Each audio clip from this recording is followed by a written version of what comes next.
Hey, Mike. Hi, Alan. Hey, Mike. Rada. Hey, hey. Nice to see you all.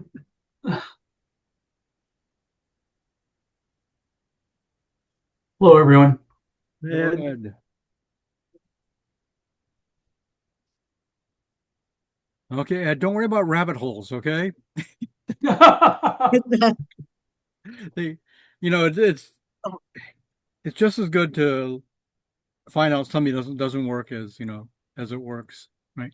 I mean, that's, the classic stories with who was the guy that did the light bulb thing? Edison, right? Right. Go through and find the 999 ways that didn't work. Anyways, Yeah. hello, almost birthday girl. Hi, Sydney. Hey. Okay. Let's see this. Hi everyone. How you doing, Alan? How was your trip? Oh, very good. Back home again. Yeah, good. Great trip, though. Nice.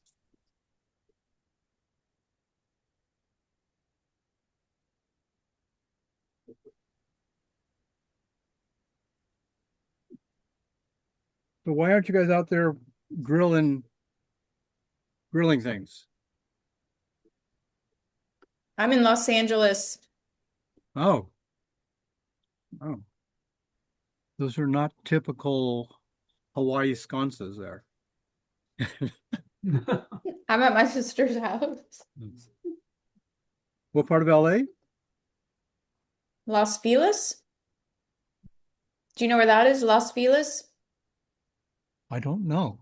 Where is that? It's near the observatory or Greek Theater, Oh, Griffith Park, near Griffiths Park, yeah. Yeah. Okay. So yeah. Hollywood, I guess. Mm-hmm. Alan, did you live in Santa Monica for a while? No, I never No. lived there. No. Okay. My brother lives in Santa Barbara, but I have a cousin in Los Angeles. Yeah, I was in La Crescenta and then University City in San Diego. Mhm. We're in La Crescenta. I was in La Cañada. Next door. Yeah, how funny. So I was there from 57 to 66. Oh, wow. Oh, wow. That was probably before your time. So when you were a baby? When I was a baby, yeah. But I was always precocious, so. I moved to Hawaii from La Cañada. Oh, really? Yeah. So where did you live before then? Before La Cañada, Mm-hmm. I grew up in Hollywood. So Hollywood, La Cañada to here. Right? Wow. Why La Cañada? I moved there so my kids could go to public high school because that school was in the top 10 in the country. Oh, wow. So, yeah. That's a good reason. Yeah. Yeah, I love it when parents do that sort of thing for their children, right? Yeah, I worked with a Yeah. waitress one time, and everything she did was sort of geared towards her son, and letting his son improve himself. And I did finally find the that park. There was a park up there in that area. I don't remember if it is called Two Stripe or something else, but it was It just, is Two Strike Park. and it's incredible. Well, it used to be. Is it still incredible? Mm-hmm. Yeah, yeah. That was our favorite place to go. Nice. Okay, so what's going on today? So Ed says we have a couple of guys redoing some wooden structures outside, so we may have to leave on short notice to deal with things. Okay, if you need some consultation, Ed, let us know. Okay. Okay. So what are we doing? We're learning how to learn, and specifically we're learning about backgammon using Anki cards, right? And oh, Jane, in reference to the link you sent for the Yeah. Chicago Open, right? What's today? Memorial Day. So today's got to be the last day maybe today or yesterday. Today's the last day. Let's say. And I looked at the roster of the people that were there. I would have loved to have been there. I've only seen a few of the matches, but there's some really big names there. Yeah. And there have been some really fun matches. Oh. So What that match one was that? nice though, because those guys are both, they're amazing and they talked through every play they made, So, which was like open mic talk. It was great. so could they hear each other? Yes, they're in the same room just talking about their plays and their thinking and they just played a single game. But so it wasn't competitive in the sense that there were no surprises for either of them, but it was just interesting to hear they would say, well, I could do this or I could do that. And I think I'm going to do this because, and then they would explain. And so that was really helpful. I thought it was great. Okay. So she's talking about Dirk Schiemann and Jerry Tansey, who played a match. So, Okay. Alan, that's within the Chicago Open tournament. Right, They right. do daily streams, and they usually have 2 streams each day, and they show some of the matches. They've had 2 streams and they sometimes have good commentators and sometimes not, but this was a demo match that there was no commentator because they were doing their own discussion. So Mhm. it was nice. Yeah. Yeah. Okay, so maybe we can take a look at that too. So let's see. Let me share the screen. Oh, we didn't say hi, Mark. Hi, Mark. Hi, Mark. Hello, good to see you.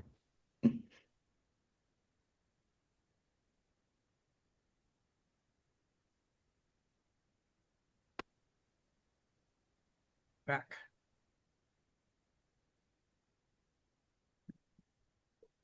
Okay, this is a study session, and we're going to look at, we're going to basically kind of take a step back a little bit. The reason is that we might not understand exactly why we're using Anki decks. So I forgot to do something over here.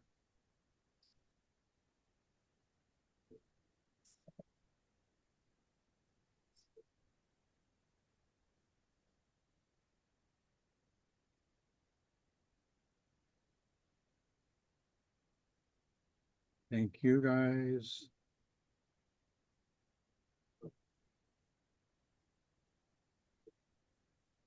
Okay, so we're going to try and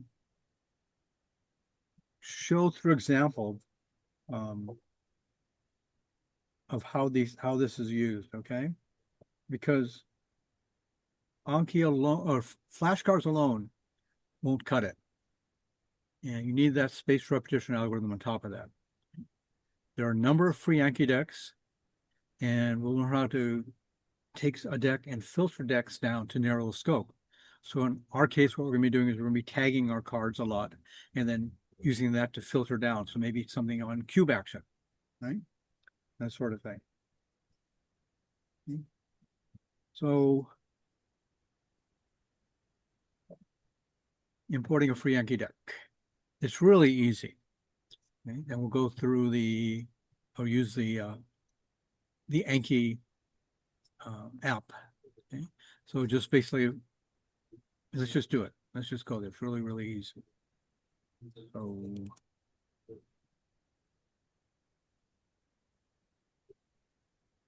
you should be able to see the Anki deck right now. So this is Anki.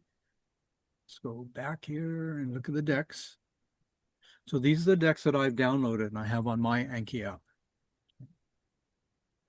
And when we run Anki Gammon, that app, to create flashcards from whatever app we're using. So these came from XG. It'll throw them inside the Anki Gammon deck. Okay. So these are other ones right here. But to share a deck or get a shared deck, you just see on the very bottom here it says get shared. Or you just click on that. And there's all kinds of decks you can choose. So let's maybe learn something about flags. Oops, what's going on? Please log into from home.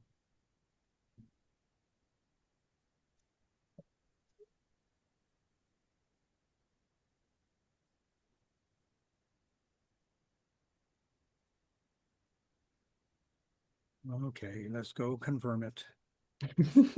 What do they Gmail?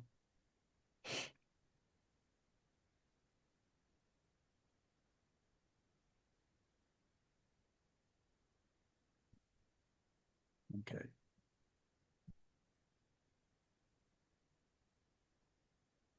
So we want to, let's try going back again to what we had just a second ago. The Anki app. And we're going to get shared. And here in the top right, we're going to search on something like maybe one of our countries or presidents of the United States, or two flags. And one deck that everybody raves about is this one right here, Ultimate Geography. And all you have to do is click on it, right?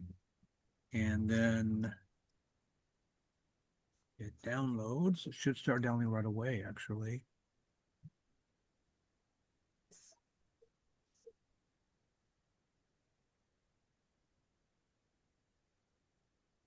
Huh. Okay, I'm stuck. Oh, there it is, download. There we go. So it's downloading this package. And now we go back to Anki. Right. It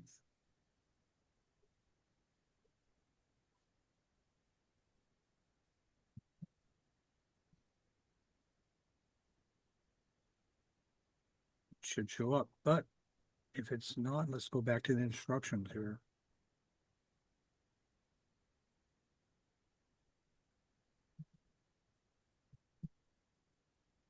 We got the deck just now, right?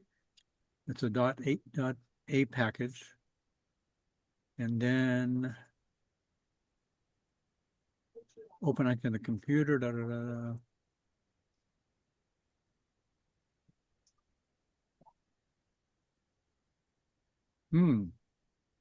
It was a lot easier just a little while, about sometime this morning.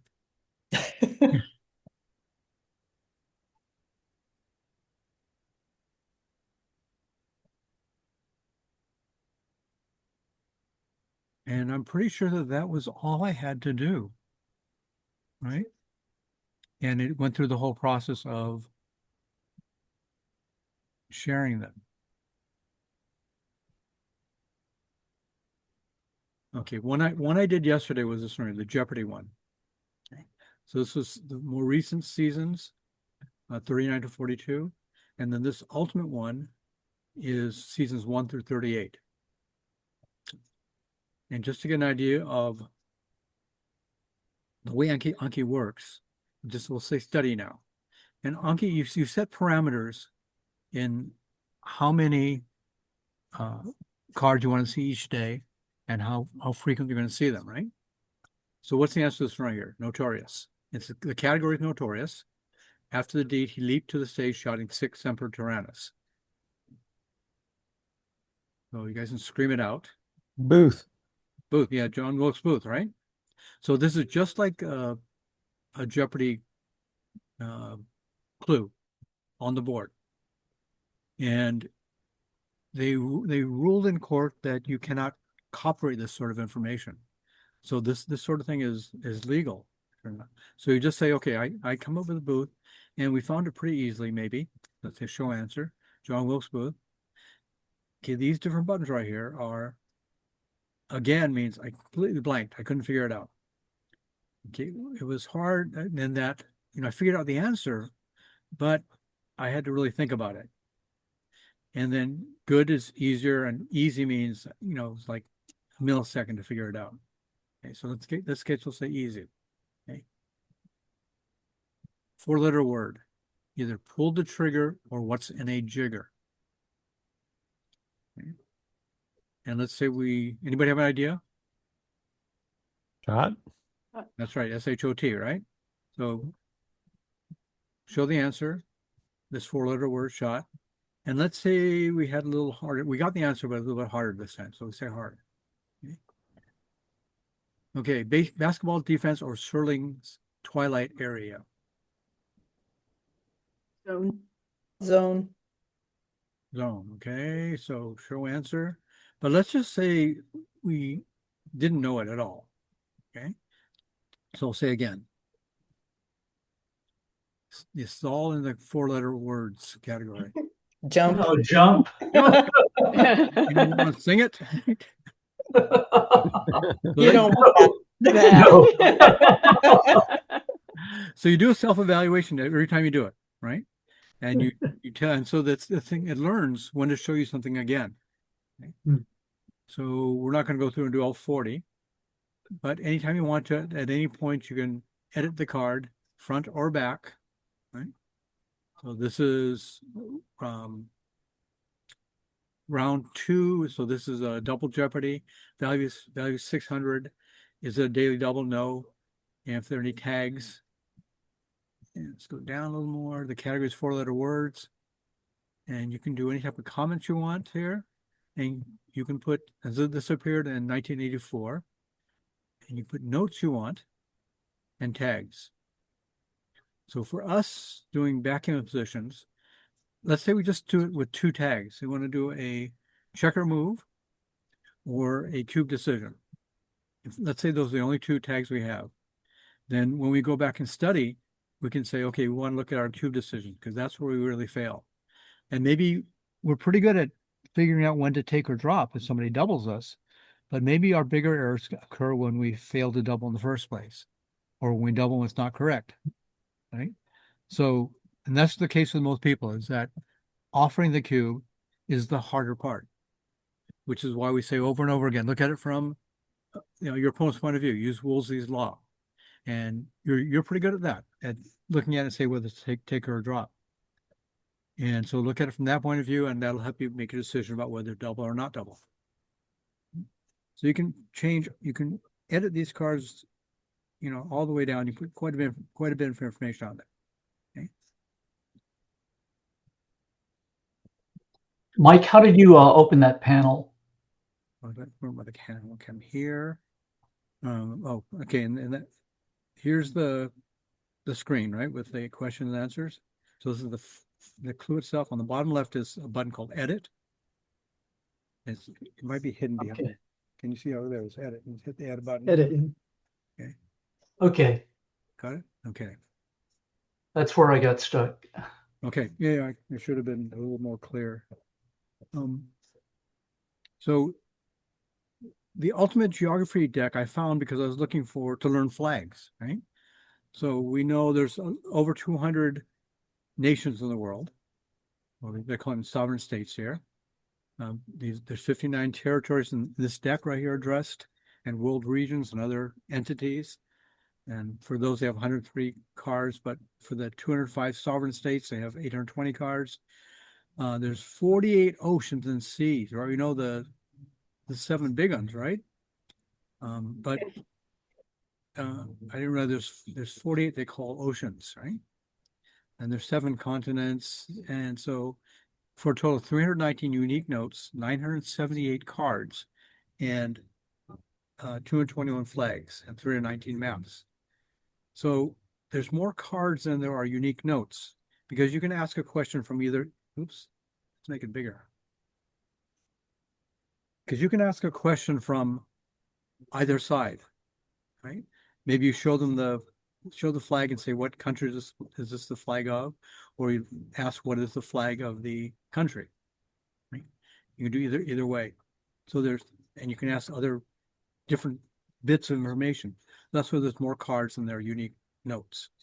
Okay.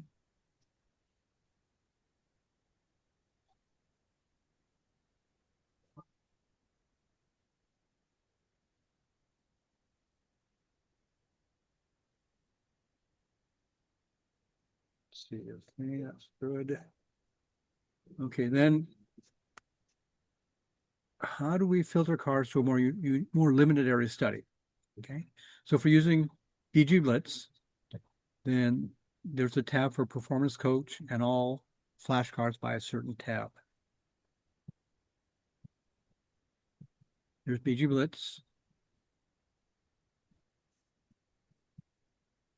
Performance Coach. Now, if we want to look at let's see, we have let's look at all flashcards first of all. There are 502 flashcards here in this deck right here. But let's say you don't want to study everything in general. You just want to study something a little more limited. Okay.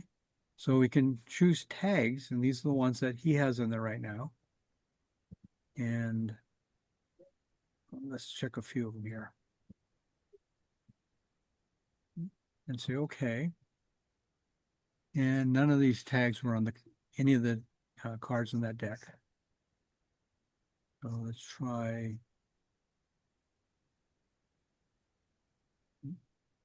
There's none in this one either. So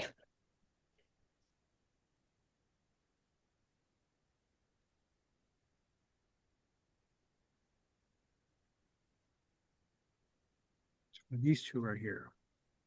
Still none. Well, what I did find is that But I think if you click two tags, then it's looking for things that have both of those Have tags. both. So like if you click cube Okay. and move, nothing has both of those tags. So you, it could I well just be cube. in Anki. I know. I think it's the other way around. You can choose, All right. the thing. So maybe that's the case right here. So let's choose cube here. Okay, there's 33 that deal with cube. Okay, thank you, Mark. So it's an exclusive or. Wait, exclusive or? Yeah.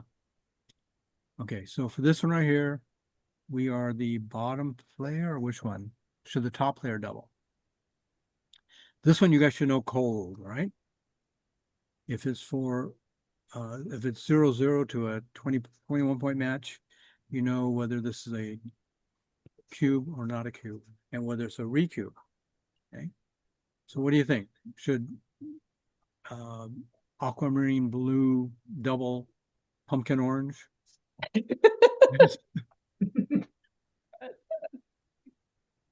Yes. You think yes, okay. Are they too good? Nah. Okay. So would orange take this thing? Or should orange take it? I think it's a drop. Uh, I would take it. You would take it?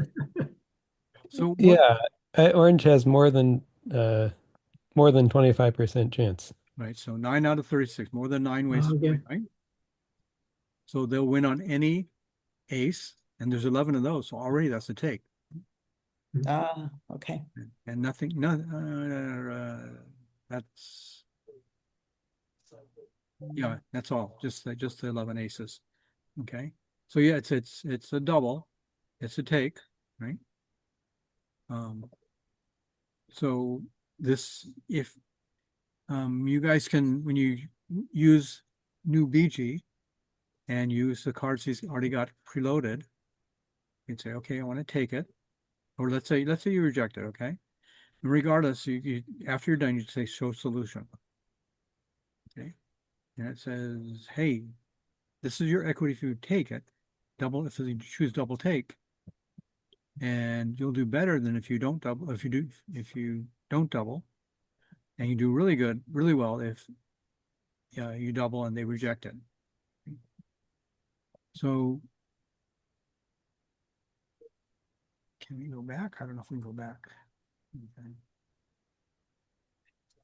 So, but you can see at the top right over here, the two of the tags. There are only two tags for this right here. Cube. And what does BB stand for? I don't know. I didn't try figuring it out. I'm not sure. Okay, so show solution, and we can close it afterwards. Okay, well, let's see. Let's see, we want to keep going.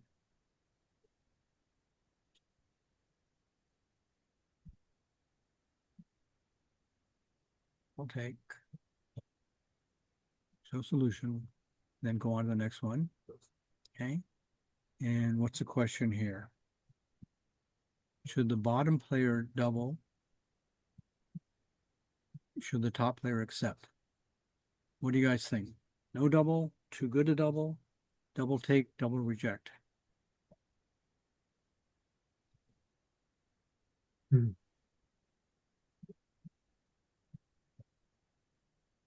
This is a money game, or That's what I'm trying to find out here. I'm looking at this thing and I can't see what it is.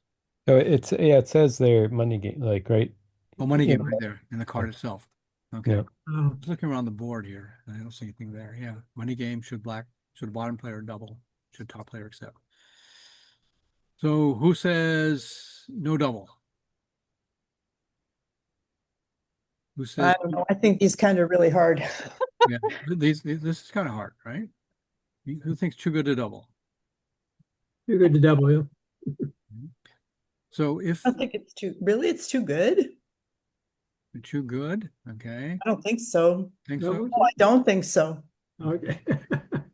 So if Blue's gonna crash. yeah, right, exactly. So Yeah. better timing, their winning chances of you going up, right? Right. So, but the fact they're going to crash, maybe we can double now. Okay? Hmm. So if these four checkers were back here somewhere, or even further back, I don't think it'd be a double. Okay. So in this case right here, where they're on the verge of doubling or cracking, Mhm. what do you think? Double take or double reject? Double reject. Yeah, I say reject. Mhm. Yeah. Okay. So show the solution. And it says if they reject, they lose just 1 point, right? But if they take it, they're going to lose over 2 points. So, So it was too good. But it says the best action is too good to double. Good. the best could be, we're getting there. We're getting there. Okay. Okay, Oh, sorry. So I that's went right to that. good. So if you're choosing between doubling, right, then and you think that your opponent will take it, right? They may overvalue their position, then you can do better than the mathematically correct thing to do. If you're playing XG maybe, and not double right now, right? Maybe wait until they start to crumble and then keep going. If their position gets worse and worse and worse until it maybe you reach the point where you do want to double them, either double them out or double so they take it. Okay. So Does the BB stand for BG Blitz? I could don't think be, so. yeah, it could be. He usually uses the tag BGB, but it could be BG Blitz. But I can't think of any backgammon related thing that BB could stand for. I think somewhere on his site, there's a thing that tells what the tags are. I think I saw it at one time, Oh, okay. but I'd have to look for where I found it. It was just I ran across it kind of thing. The manual has that also, I think. It does, right, Yeah. Ellen? In the manual, the help manual. Okay. Okay, so that's how we can do it in. Ooh, I don't like that. In BG Blitz, right? We can look at the tags of the positions, and we of course are going to have more tags. Right? Can I ask a quick question about that? Mhm. Those flashcards are from things that you have downloaded, like matches you've played, or is it something that it calculates on its own from, wait, my question is that made from matches that you have transferred into BG Blitz, or is that just made from what you've been playing on BG Blitz? So these are ones that he created. Okay, right? They're already there, right? Right, They're there are- already- Oh, so it has nothing to do with what you've played. They're Right. just there. Okay, thank you.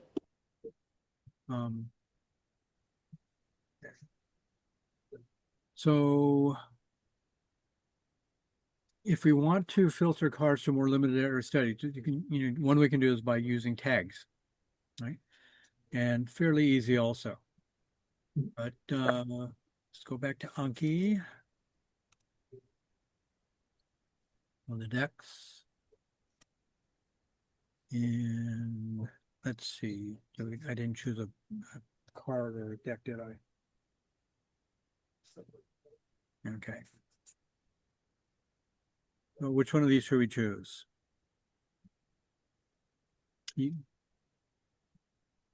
So which one looks interesting, guys? Michis. Anything with Michi. Okay. Michi. Michi quiz. So this one, no, these are both kind of tough ones right here. Let's go with Michi, right? And we can just study them right here, right? Or what are we trying to do here? Trying to look at more limited thing. Okay. So we're going to do custom study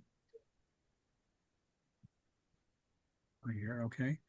So Anki has daily algorithms for calculating when you're going to forget something.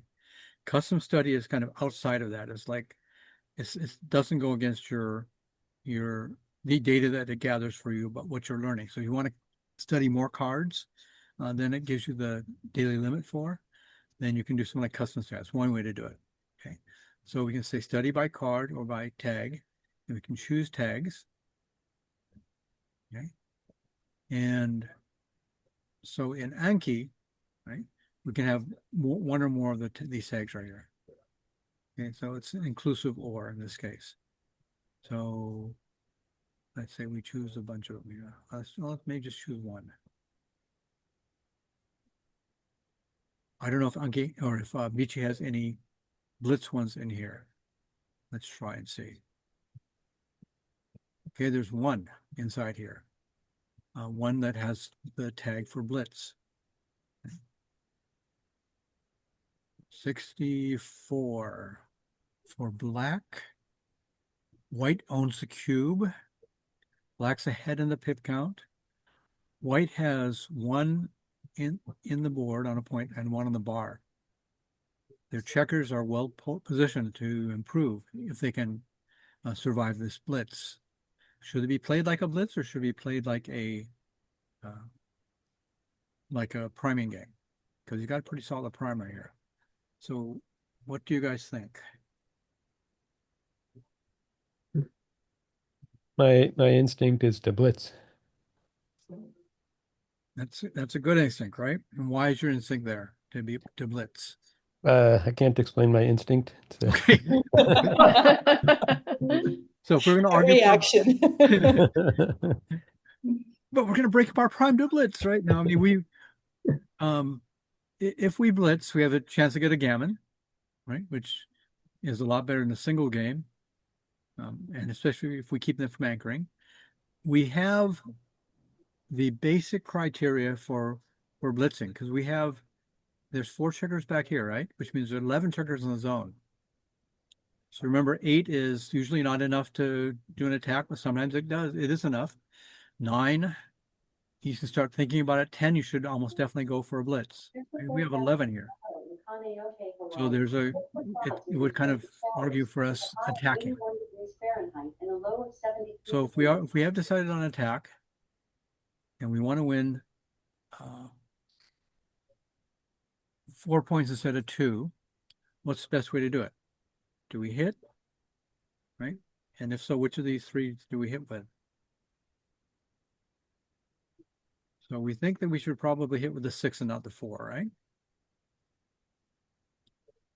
And then if we do that, what is the best way to play the 4?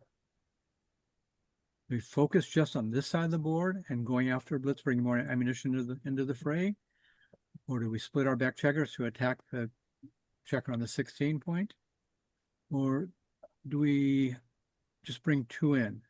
Well, I would think that something like bring the 4 down would be better than just stacking 2 checkers up, stacking checker here after hitting. Okay. So then the choice becomes, should we bring, after we attack, should we bring a checker down? Should we split? Okay. As a general rule, you want to finish up resolve the issue right here of denying them an anchor, which means you focus on the blitz by bringing a checker down, okay, in general. But that's where I often make mistakes in terms of not doing a little bit of both. So let's say we decide upon this right here, okay? And let's say we do even before that. Let's go back. How can we go back? Okay. I want to show you. I want to show you guys show answer. Okay, we'll do it in another card. Okay. So it's saying yes to hit, but splitting is better by a big amount. Right? You're going to win more, it says. And you're going to win just a little bit more gammons. Right? So the big difference is just winning more. And that means not getting stuck. Right? Not being able to move these guys for a series of turns or rolling 5s and 3s or something. Right? So let's say you completely get it wrong. We're working with an Anki right now, right? And we say again because we don't get it, right? And then it goes through all the decks that we've chosen that have this tag, and since it's the only card, it's showing it to us again right now, right? So maybe we know now we have a better idea and we know the answer. So we say, oh, dang it. Okay, let's say again. Show answer. Okay. So we can do show answer without making a choice also. And then these are other things you might want to do. Or these are cases where you might want to do some in another situation right here. Right? So saying that gammon save, you're just going to bring 2 checkers up from the back. You could hit also with the 7 to 1, but the important thing is to at least split the back checkers. Okay? So that seems to be consistent across all different types of games, right? Gammon go, gammon save, double match point, and money game or beginning of a long match. Okay. So let's go to the deck again and let's do the whole thing, right? There's 13 cards in this deck. And how should we play a 5-3? How would you guys analyze this?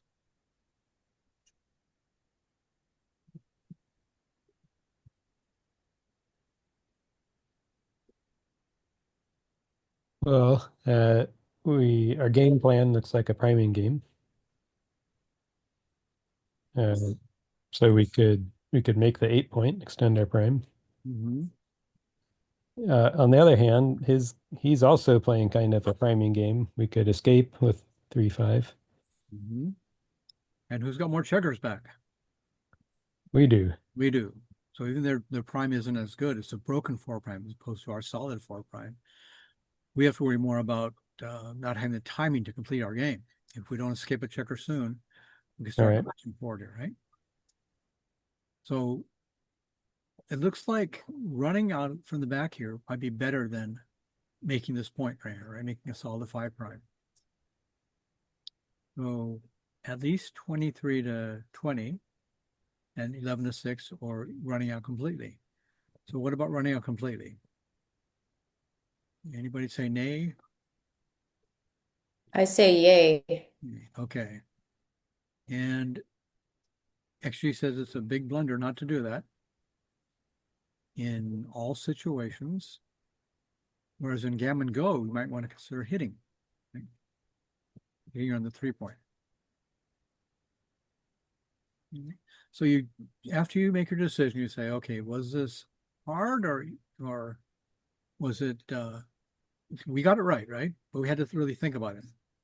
So we could say hard. Okay, we figured it out. But maybe it wasn't that easy for us. Maybe we should say good. So let's say hard for now. 3-2. Okay.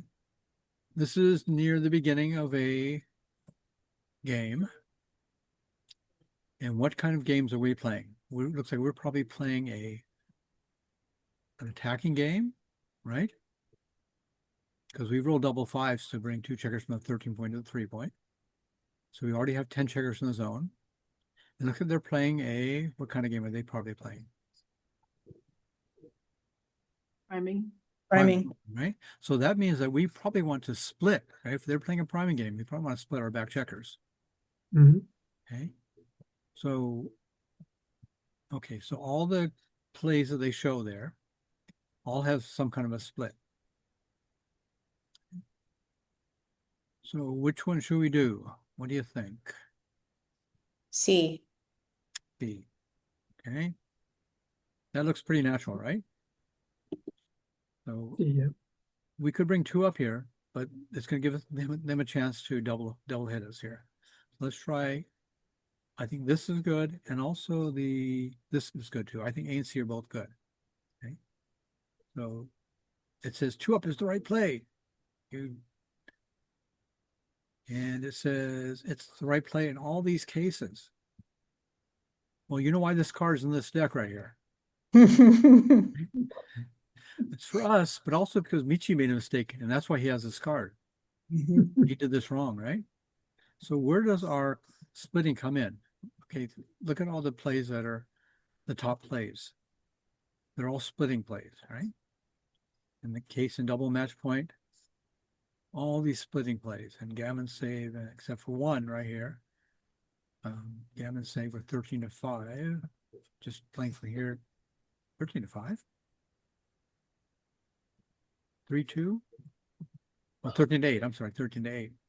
Okay, but basically all the better plays are splitting the back checkers because we looked at it, we said they're playing a priming game, so we need to split. Okay, but in this case, you know, we completely got it wrong, so we say okay again. Okay, 6-2. Split or no split? What? Split. How are we gonna big split? Small split? Run away?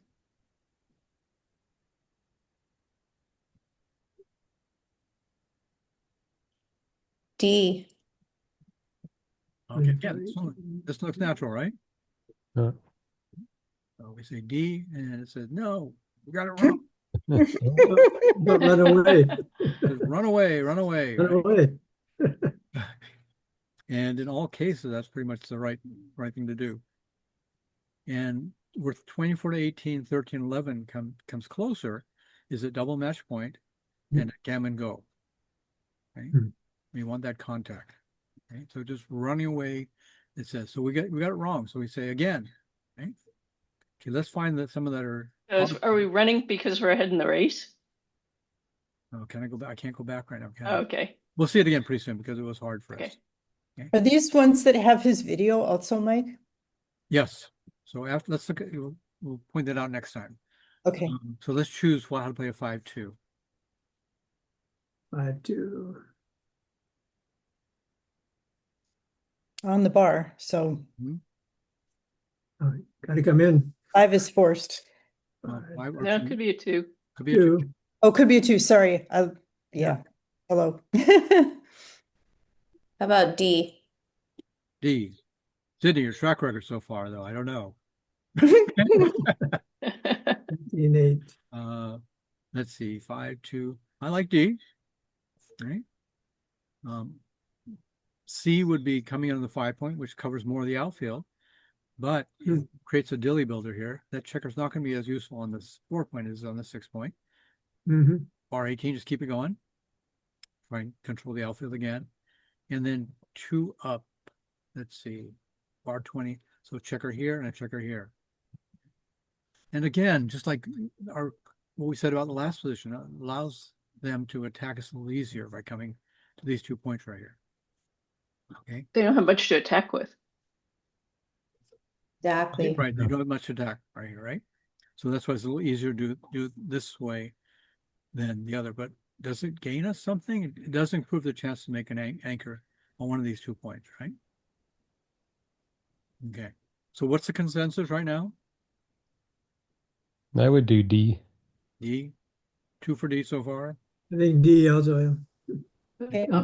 D. D, D, D, Yeah. D, D, D, D, D. It's again, same theme as last time. With the So when checker. you're doing Michi's deck, don't do what you normally would. Right. Yeah. Because he would have not had that in the deck if it was that simple. So it is correct in all cases here, it looks like, right? Wow. So let's say it's hard again for us, but we want to see this here. On the decks that Reiner creates, he not only has cross-reference information, like in this case, this comes from Michi's seminar, right? But he also tries to sell you things. So he has more information down here. Okay. So, yeah, these are great to watch right here. Michi's seminars are really good to watch. Mochi's seminars are also really good to watch. The Michi Apostle. Sydney, have you watched this one right here? Not that one. Okay. Yeah, recommended. Right? Especially after we get all these wrong. So I'm going to say again. Okay. This is one we saw before, right? But again means show it to us within really quickly, within a minute. And now we know, let's see, is this one that we're ahead in the race? Yeah, we're ahead in the race. We rolled double fives. And they've moved. Where do they move them from? Oh, they moved 2 to here. And 1 from the 13 to the 5. So that means they've got 2 pips here up and then 8 pips here. So they've rolled a total of 10 pips. We rolled a total of 20 pips so far. So we're 10 pips ahead in the race. Oh, we just look at the bottom here. At the bottom, yeah. Okay. But let's say they didn't have that. We could still figure it out, right? Okay. So we are ahead in the race. We are looking to maybe tip in the direction of making it a running game. And we do want to split because they're trying to form a prime. So we're a little better about understanding the position right now. And we already know the position. The answer is B. But let's say we're going to make it hard. Okay. Well, let's say good. Let's say we learned our lesson really quickly. Don't say good. Okay. 6-2, this one we looked at just a while ago, right? It says we messed up. It was hard. We figured out that we now know what is the right answer, right? We know just a show answer. We know it's going to be running. And let's say we're good on it now. So we understand the concept of why we're doing what we're doing, right? And here we're looking at timing problems. So we want to run away. Where's running away? There's running away, B, right? And we can say, okay, we're good on this one. Okay. And you're going to keep going through your deck of cards like this. So the ones that were hard that you messed up on, it's going to show you really quickly. And if you don't learn your lesson, you're going to see those cards over and over and over again. It becomes a really tedious process in just that one session. Right? So when I first started using Anki cards a few years ago, that's what I found. It was just really tedious. See the same things over and over and over and over again. Okay, so we'll learn something more about these intervals right here. But 5-2, we know that it's making this guy right here, the two starting both points right here. We're going to say it's easy now because we know they're going to have it harder. It's going to be harder for them to be able to attack us. And we have a good chance of making an anchor if we want to, or we also have a good chance of running off these points to the midpoint. So we'll say easy here. This is a new one. Okay. So game plans. That's the first thing we want to know, right? Or we want to know tournament score. We don't know if it's tournament score. We do know that the pip count is really close. This will increase our pip count from 2 to 8 pips after this roll. We can't hit in their outfield, but we can hit in our inner board. What is the best play here?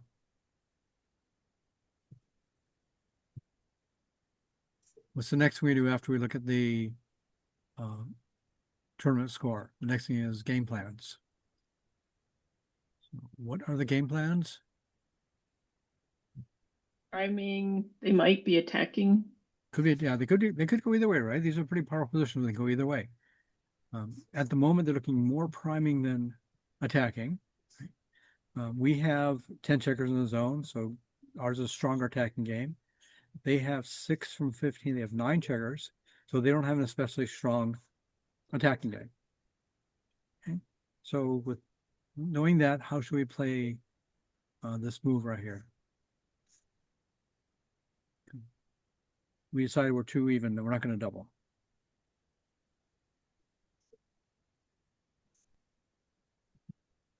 E. I'm sorry, one more time. Yeah. E. Mm-hmm. E. Oh, D. I said, okay. Oh, E is an That's elephant. an elephant. Okay. Um, I was trying to figure out what word is E. E. Okay. It's a letter. Okay. So that says 23, it's the 1, 23, 22. Okay. And then hitting. So should we commit to an attacking game, you think, right now? I was just trying to get other people to say letters. Okay. Okay. Well, let's say we want to do F, right? We want to try something complete that's not even here. So you can edit the card and add it. Okay. All right. So E is one of the possibilities. Alpha, Bravo, Charlie, Delta, Epsilon. What would, let's see, what Echo. echo? Yeah, I'm trying to think what phonetic, what does Ed use? Which one do you use? Do you Oh, if you're looking for a fifth choice, Foxtrot. Foxtrot? Okay, no, yeah, Foxtrot. But so do you do Alpha, Bravo, Charlie, Delta, Echo, yeah, Foxtrot, Golf, Hotel, India, right, Juliet, Lima, etc. Right? right. Oh, I'm sorry. JK, Kilo, Lima, etc. Okay. So I don't know that we want to extend ourselves so deep over here with that hit. So, I mean, if we're playing a prime game, why not just slot it directly with one of these guys? Yeah. Well, probably because we're not likely to get away with it. Probably going to get hit. So other suggestions. Sydney's asking you guys to call it other letters. And maybe for Mike's sake, you want to say, instead of A, you want to say alpha. And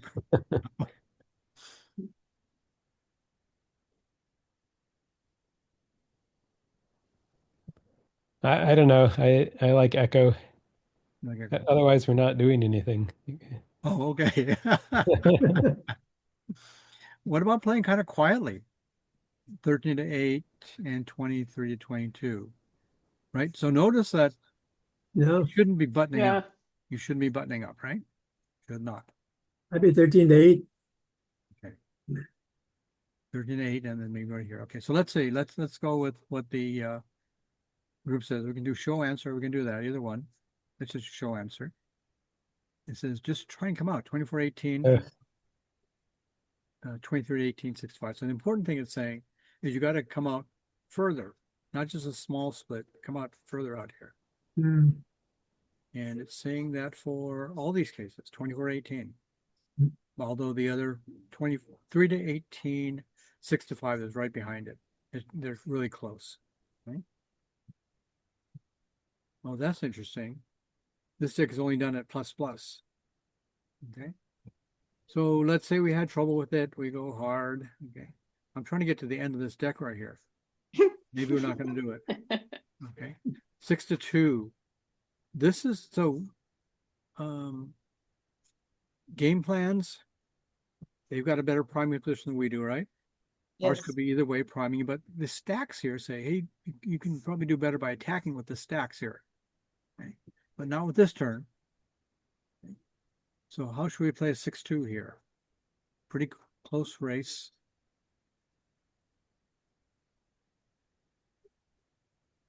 I think we want to do Echo. Yeah. Okay. You want to do any kind of split here? Because they got a good prime. 85. Yeah, Echo. Okay. I'm gonna agree with you guys. We'll see. I would do. Like, run it, Run, baby, run. split. So what right? I've learned is it's always right to run, no matter what. Yeah, okay, good. Yeah. Oh, Get all this no. fancy split, whatever, just run. Run, Okay. Forrest, run. 13-5 is the red one there. Okay? Okay. But in all cases, and running is good. And the case from Gammon Go, you want to bring 2 checkers up from the back. But the important thing is to split these guys here because they got a priming game going on. So we need to step up, right? So let's say we're gonna call it hard again, okay? We're gonna say again. We're going to be honest. 5-1. Well, based on the current trend, go for Charlie. Jeez. Okay. 18. Charlie, well, splitting up, Oh. coming up is good, right? But not all the way. You want to come up and give yourself more ways to come out here and attack. And the 5 best either just come down or drop one down. They're both close. Okay. So let's say we got this wrong again. And then this one right here, 4-2. We cannot hit any of the checkers. They've got 1, 2, 3, 4, 5. 5 blots around the board. And we can't touch any of them. We have to come up with a 2. We play a 4. Well, we're not going to break our primes. Well, there's basically only 2 ways, right? A. A. And who says bravo? I like B. I like Bravo. B. Okay. So we're going to, I think I heard more B's. I'm going to go with bravo, right? Dropping it down. Okay. Stay back here so you're not attacked a lot. And you have a chance to go for 6 prime at this point. Okay. So let's say we really knew this one. And it was easy for us. Well, let's say good. Okay. 6-2, we just saw a little while ago. We know that using Mark's axiom, all is run, right? All is run. Okay. So this was easy for us now that we've looked at it a few times. And 5-1, we knew we need to come up with a 1, right? And then play a 5 either here or down.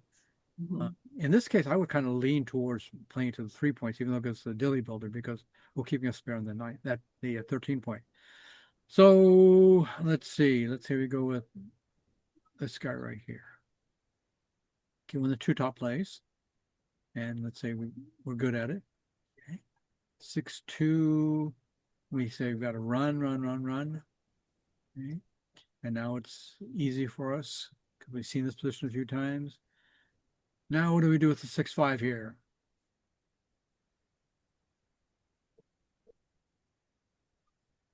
Run. Yeah, right. For once, I agree. Yeah. Okay. Okay. So we won't even look at making a 4 prime here. It's probably not run because that's like Yeah. an automatic, right? And it wouldn't be in this deck if that was the situation. So So that's called using the quiz factor for why. yes, I know. I'm a good test taker. I learn from things like that. So doesn't mean I really understand it. It means I take the test well. Right. Okay. So the problem with stepping up and leaving it there is they can attack us and they can gain the momentum, right? Even though we have a 4 prime. Problem with just bringing 2 down is these 2 checkers are going to be trapped back here. They don't get moving. So you guys are saying run away, and XG said and plus says not quite right. And it's a sizable error not to do it, right? Or not to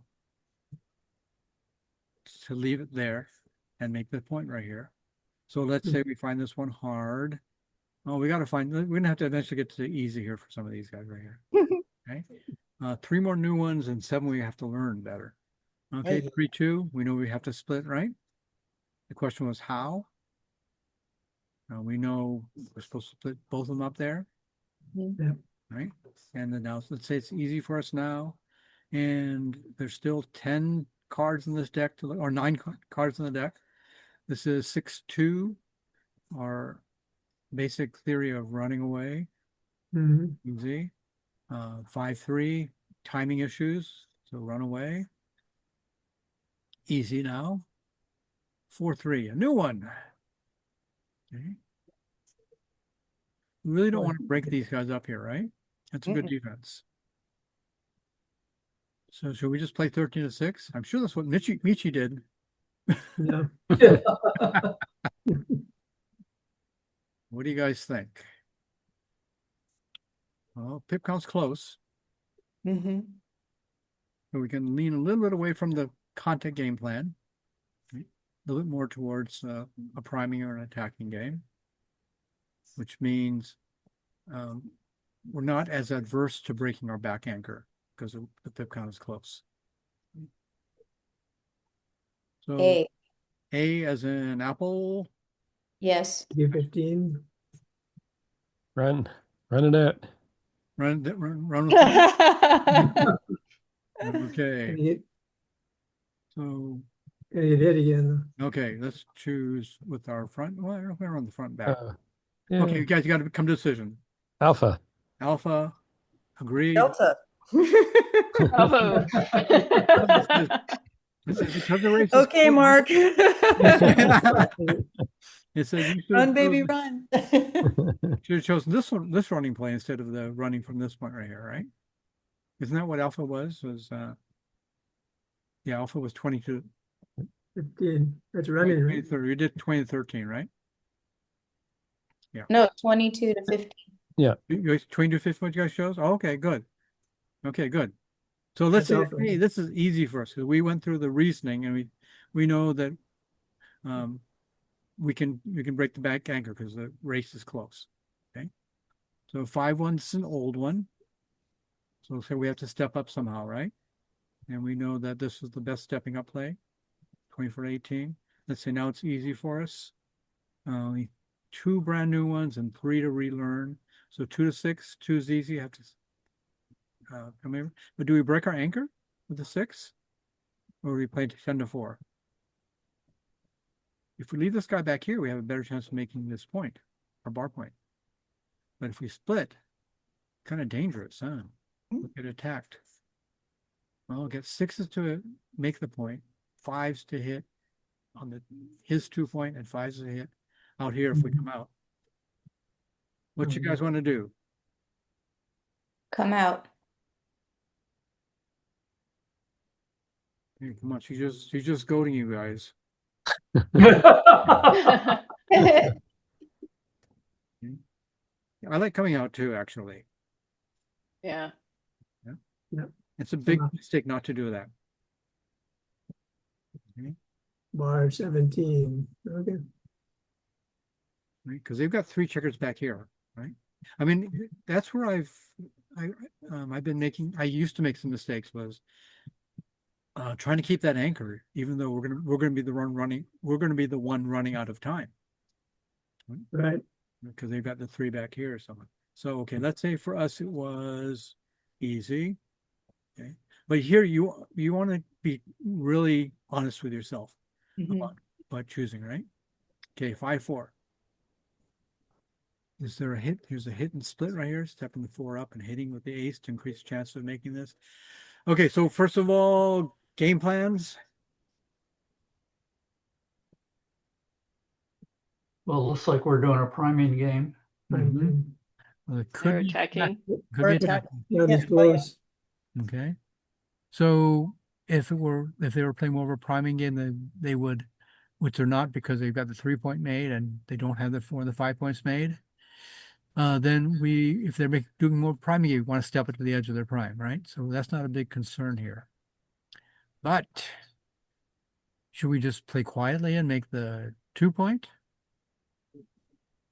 I don't know if running away is correct here because we'd be coming under double shots.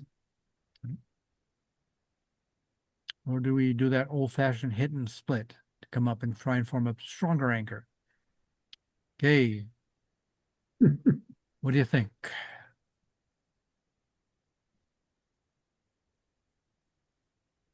I go for D. D726, okay, passively, and saying, okay, I don't care if he escapes his checker on our 10 point. Okay, that's what we're saying when we make the D play. I would go with Bravo. Yeah. Bravo. Okay, quietly doing this right here. 20, That's good. Yep. So 13, 8. okay, let's say we prove too. D. Hey, you guys don't want to do this right here, huh? The old-fashioned play. Alan's right. Look at this. Quietly make the 2 point. Yeah. Job, Alan. Those points are valuable, yeah. So I may not understand what's going on here, why you want to do this, right? Maybe because any of the other plays really don't effectively help us a lot. You know, maybe stepping up with the 4 is we're stepping up with 4. This one right here is 69. So they're all at least medium errors. Okay? Well, I take great comfort in the thought that we're doing this because a world-class player like Michi Right. got these all wrong. That's how he gets better and better and better, right? Yeah. Not only did he make mistakes, but he also presented a seminar and said, hey, this is what I did wrong. Way you learn. So you have to be egoless about this, or ego-less. Right? Yeah. Can't have an ego and say, hey, okay. And there are backhand players that are pretty strong that have strong egos, and Yeah. their learning process, their learning curve is slowed down a bit. Okay. Okay, so let's say we did Alan's play and we understood what's going on, but we're going to say good here. Okay. So now the 4 that we're going to see next are ones that we've already seen. Okay? And until we can say easy or good, then we have to keep relearning them. This session right here. So what was the right thing to do? Fairly.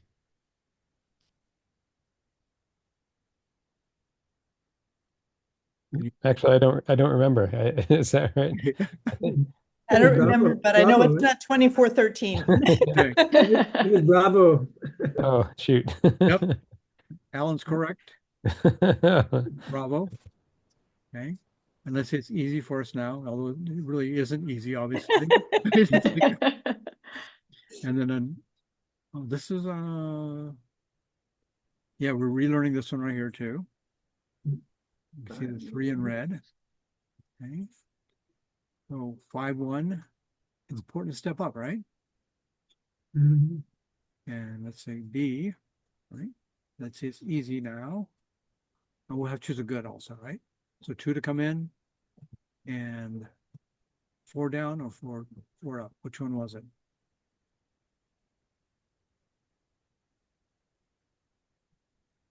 I think it was 4 out. 4 out. I mean 24-20? Yes, I Okay. think.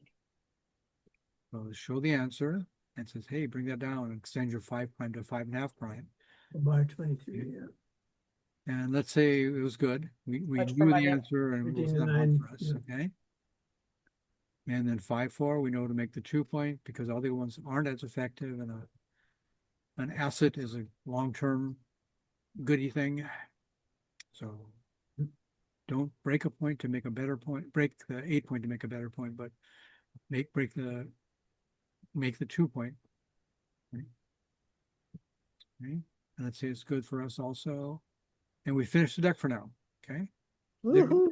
only how many were there in that deck? I forget how many there were. There weren't that less than 20, right? Yes. We had to go round and around and around again. Okay. So let's look at what's going on here.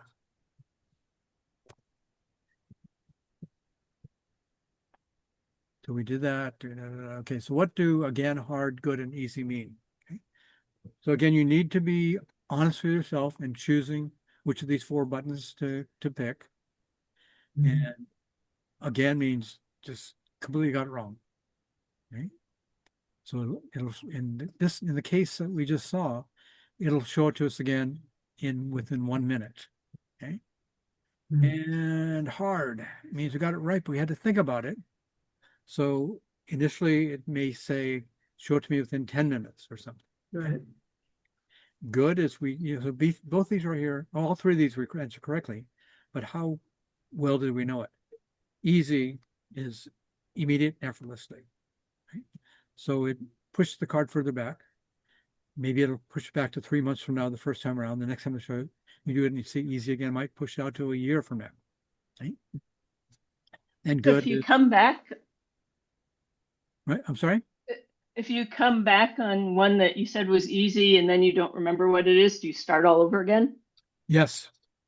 So it puts it back into, it'll show it to you again a little more, instead of pushing it out, 3 months again, it'll push it closer to you. Okay. But So- that's when you have to be honest. Right, you have to be honest. Because if you're not honest about it, you won't see it again for 3 months, but you really didn't Yeah. know. So that's pointless, right? Yeah. Right. But maybe it was easy at the time. Yeah, yeah. Maybe And it could be that 3 months later, it's not easy anymore. So They now did. see it again. Yeah. well, that's why backgammon is easy when you don't know very much, but once you start learning, right? Harder and harder. Harder and harder. Okay, so this was kind of hard for me to wrap my head around initially because, I got frustrated from doing the Anki decks and going around and around and around circles to get through them. But there is let's go back. There's a short video that does a really good job of explaining all this. Almost in the initial tab here. Escape.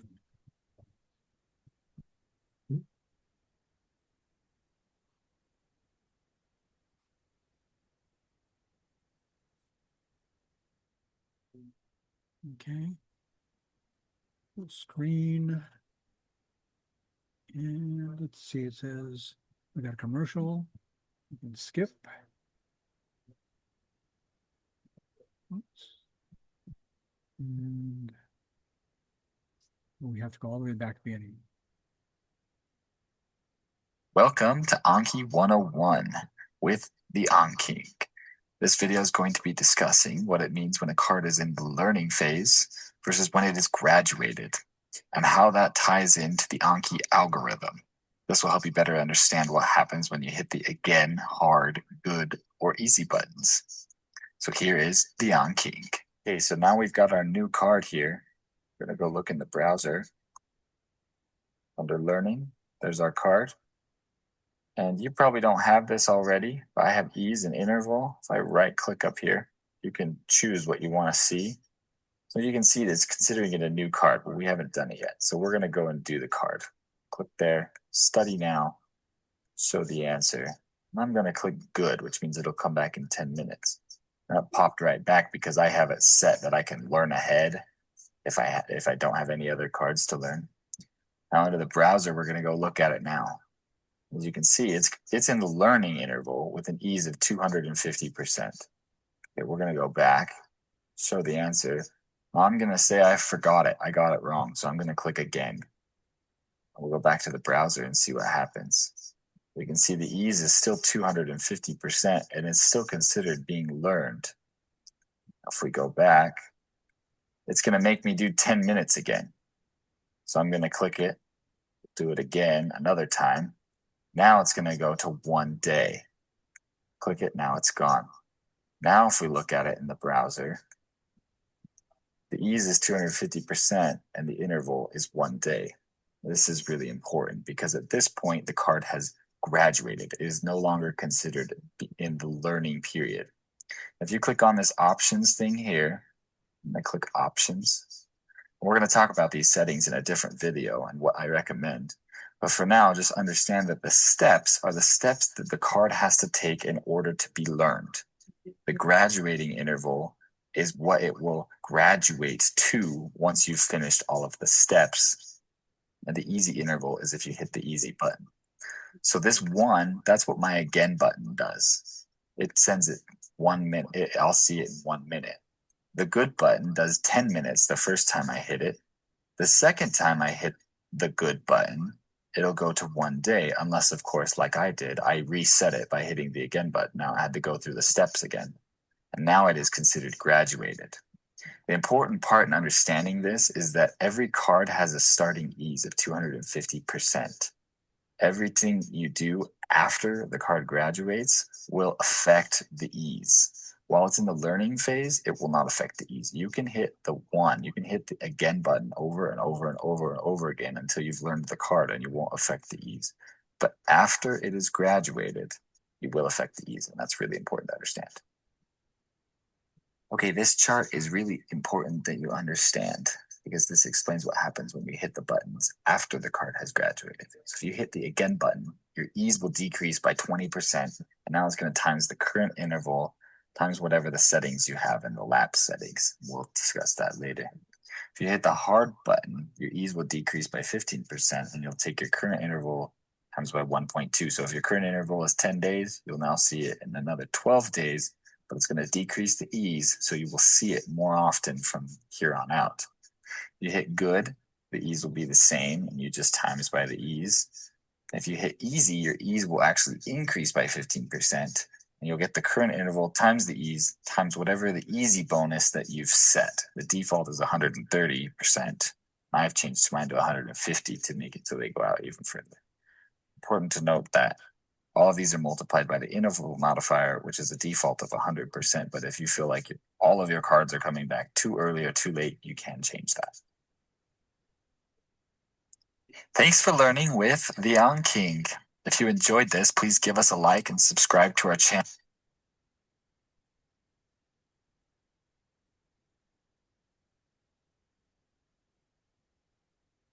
Okay, so was that clear on what just happened just now? And there's the learning phase, which we did, and we struggled with, right? Doing all that learning. And then after the card is graduated, then it's treated a little bit differently. Those buttons are acting a little bit differently, right? And that's when you start to see intervals that are longer than just that one session, right? So that's pretty easy to understand, or that's very important to understand, right?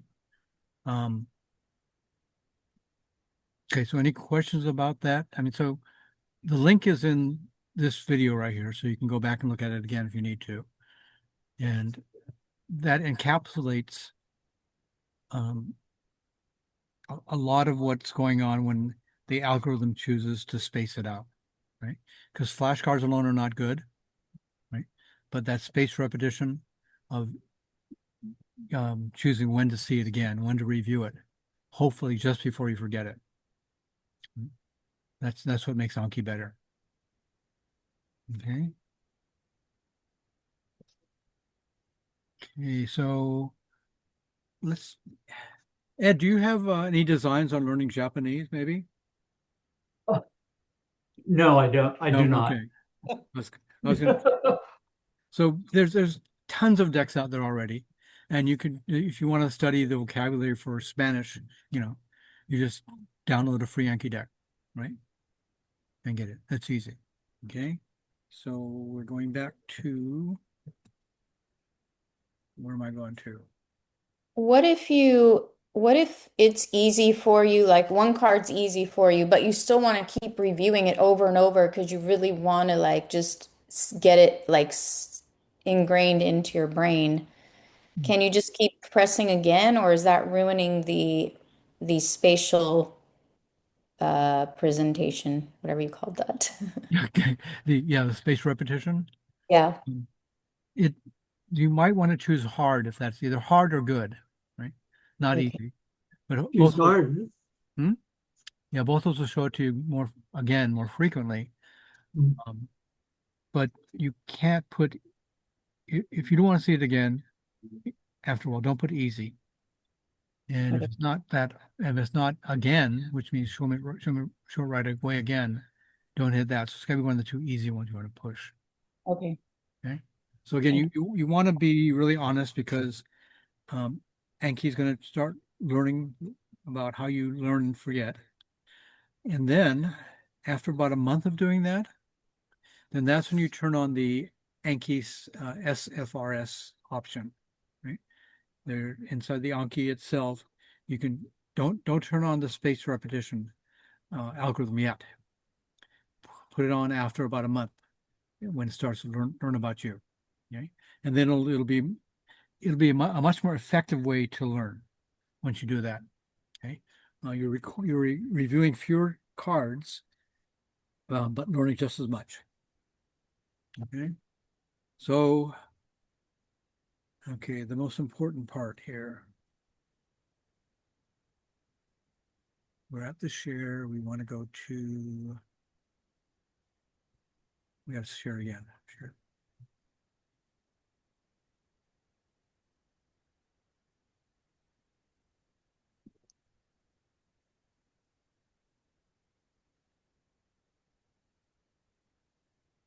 Okay, we were trying to decide between Laksa, Lox, or Latkes last time, right? So from our search to find good laksa. This is laksa right here. This is pretty much, or this looks a lot like the laksa that is served at Cafe Kopi on Fridays, Saturdays, and Sundays. Okay. And Bob, if you were here, would explain more about Peranakan Chinese cuisine. And if you're in Singapore, you can find it easily. You can find also in Indonesia, Malaysia. Okay. But it's that curry with some kind of noodles. Could be the thick rice noodles. And the important thing is that it's really good. So it looks like chili paste right there. That red blob there looks like chili paste. Okay. So that is not the same thing as lox and bagels, right? The salmon, fresh sliced, thinly sliced salmon on cream cheese with the capers, and red onion slices. And also that's not the same thing as latkes. So these are latkes on here. Okay, traditional Ashkenazi Jewish potato pancakes.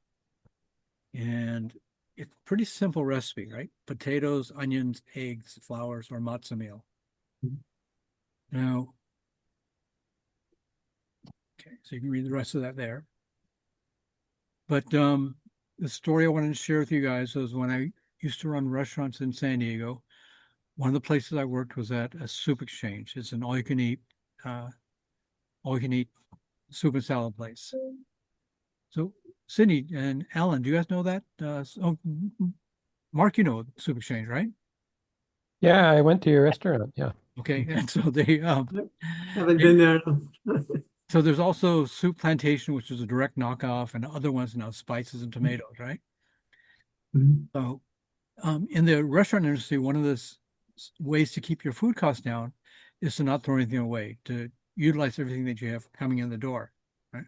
So if something is a salad ingredient, but it's not pretty enough to put on the salad bar anymore, maybe you want to use it in another dish somehow and cook it. One night we had a lot of potatoes left over from the baker the previous day. And Andis was in the bakery, so she was working the Sunday brunch, and she was the baker that day. And so to use the potatoes up, I thought, okay, what can I use? What can I make out of these things right here? And latkes are not a traditional soup exchange or all you can eat soup and salad thing, but this is a Sunday brunch. I thought, okay, we can make these things. So I, put on my apron, grated the potatoes, and just mixed in eggs and flour and salt and pepper and chopped onions, and started frying these things up. And we put it out on the trays in the bakery. And so the woman came up to Andis, my baker, and said, "Who made these latkes?" And she said, and Andis said, "My Japanese manager in the back." So she asked us to talk with me. So I came out, and she went on and on. "These are the best latkes I've ever eaten my whole life." So this is the latke story, okay? Yeah. Is this the latke story, or is this the go over to Mike's house and eat latke story? Oh, I haven't made it. Well, in a restaurant, it's easier to do it because you got these huge grill to work with, right? Yeah. And you can prep it all up and then cook it out en masse. It's a lot easier than even using a large pan, right? A large cast iron, maybe. Oh, but that's an idea. Maybe I can make someone bring it. Not going to be as good as hot. But I've also been wanting to make my special French toast for you guys. Yeah. Anytime, Mike. Okay. What else we need to talk about today? I think that's basically it, right? So now you have a better idea of how to work with Anki decks and what the spacing means with the cards, Yeah. right? And so we'll go back to doing it specifically for backgammon. Right? And I still have not figured out how to take a BG Blitz deck of Anki cards and then convert it to an Anki deck. Right? Mm. And Frank said there's no feature in there that does it yet, I didn't think it would be that hard to figure out though, because he'd have to say, "Oh, Jane, Uh-huh. your cat's not the only one that has poor zoo." Oh, I'm glad to see that. But that so what were we talking about just now? Sorry. About getting the Anki cards from BG Blitz. Out of the flashcards. Okay, so yeah, I mean, he has to save that information somewhere, right? So I thought if I were Frank, I'd probably be putting him inside a separate file somewhere for all his Anki. Right. But I couldn't find a file that changed after we did it and made changes to it or something. And I tried looking in the folders that it might happen in. And I also looked at anything that was a new file essentially, right? Something, and I couldn't find it. So if you guys have any ideas on how we can figure that out, because it shouldn't be that hard, I would think, to do this, right? I would think. Okay, so that's your homework. We can play with it. You have to worry about it. Don't worry Package about program, huh? it. Just get comfortable with using Anki. Okay. So can I ask you another question? I just want to reiterate. So am I going on the Anki Gammon app and then that's where I'm getting like the Anki cards, or is it just the app that's Anki? Oh, okay. So you can go to, let's see, do the share.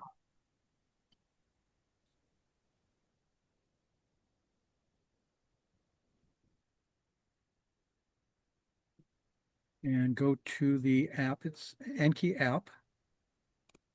Right. Go to Decks, the top left here, Decks. Right. And then I gotta hide this thing so I can see it.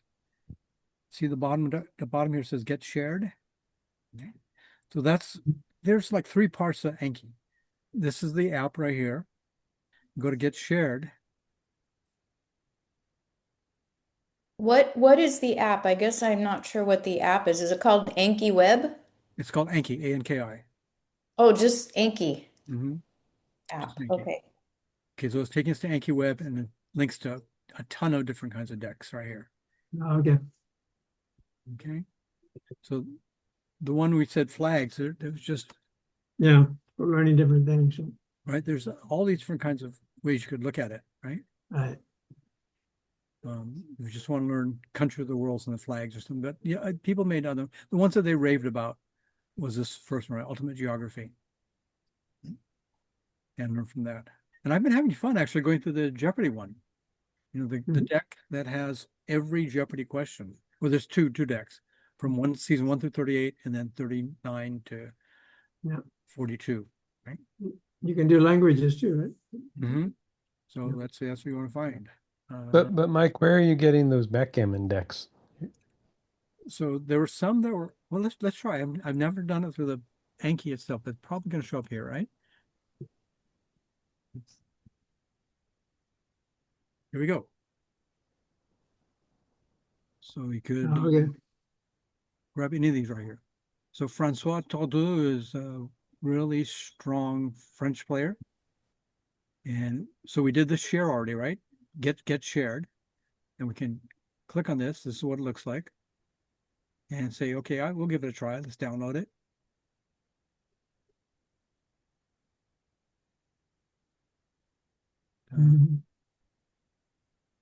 Okay, it's here now. Oh, it says failed. Okay. I don't know why it failed. Let's go back.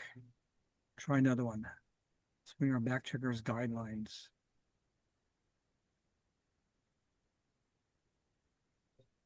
It doesn't say who created this one right here.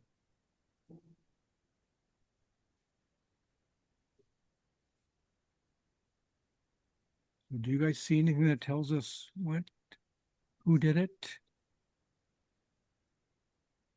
Okay, but maybe this is probably a smaller one. Let's try to download it. It failed also. I don't know what's going on, why it's not downloading anything.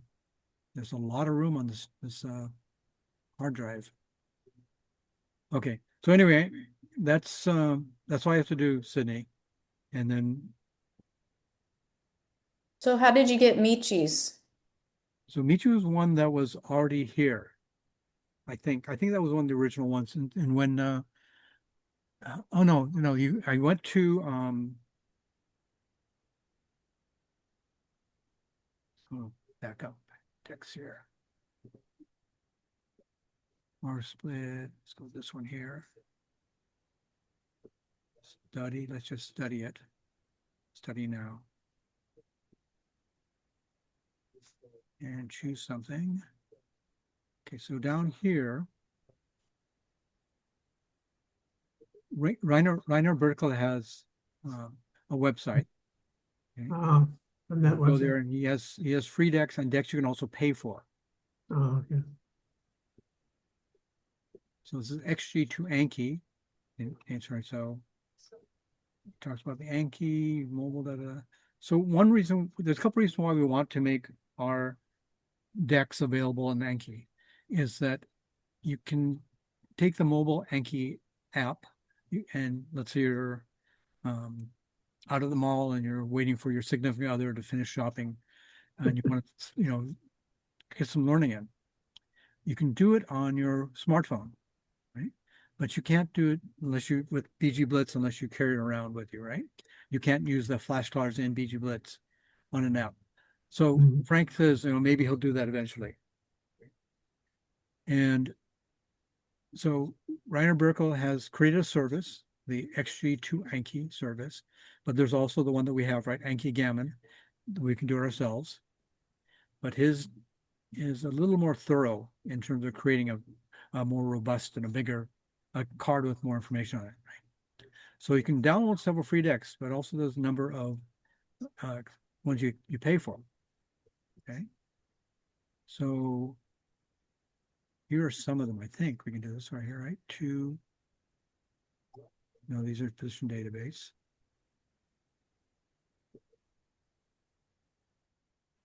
Tutorials, free decks right here. And these are some of the other ones right here. Okay. So if you want to choose backgammon match theory, 175 cards in that deck. And this is when it was done, uploaded and last modified back then. Okay. And so I think I've downloaded all these guys right here. No, I haven't. There's new ones here. Ryuichi Shina's Cube Action, I don't have. Okay. And then the ones you pay for, it's a different format. So these are the ones that are you can pay for right here. Matthew Conan Greer's decks 1, 2, and 3, and they are 19 euros, 24, and 29 euros. Right? These are how many cards are in the decks. Okay. So you can do it both ways. From his website, you can get free decks, and you can also pay for decks. Okay. So Dirk Schieman's Mochi's Blunders, Dirk Schieman's Theory of Backgammon. So 19 euros for Mochi's Blunders. Anybody know what the exchange rate is right now from euros to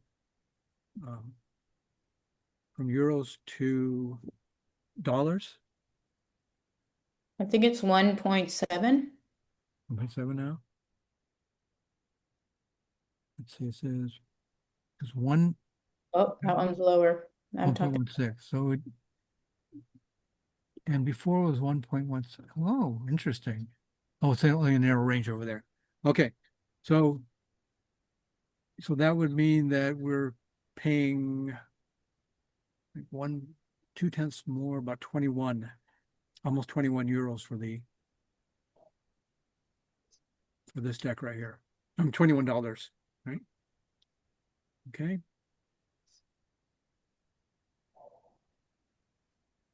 There's some interesting ones here. So let's say you reach a point where you're pretty good, right? And you want to go into business with Reiner.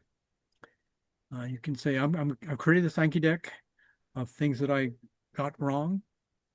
And he can create a deck and you guys would, I think it's 50-50, where you split the sails for that deck also. Okay.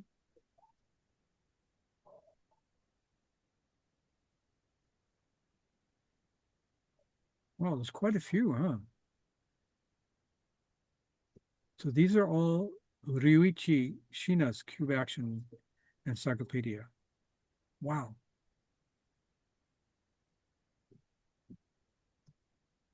Anyway, you can see from this thing right here goes down. There's a lot of them nowadays. Okay.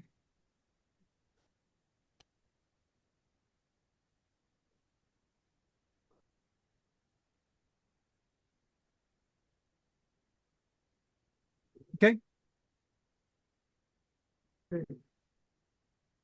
So you guys can find the backend related ones pretty easily now, right? Okay. Yep. Okay. Yep. All right. So what do we need to do next time? We need to go make the next step towards creating a common Anki deck. So we can either comment there publicly, or we can also download it to our own personal deck and save it. You know. Okay. Okay. Okay. Happy Memorial Day. Thanks, Mike. Thank you, Mike. Thanks. Thanks. Yeah, bye. Thank you. Thank you. Bye bye. Mhm.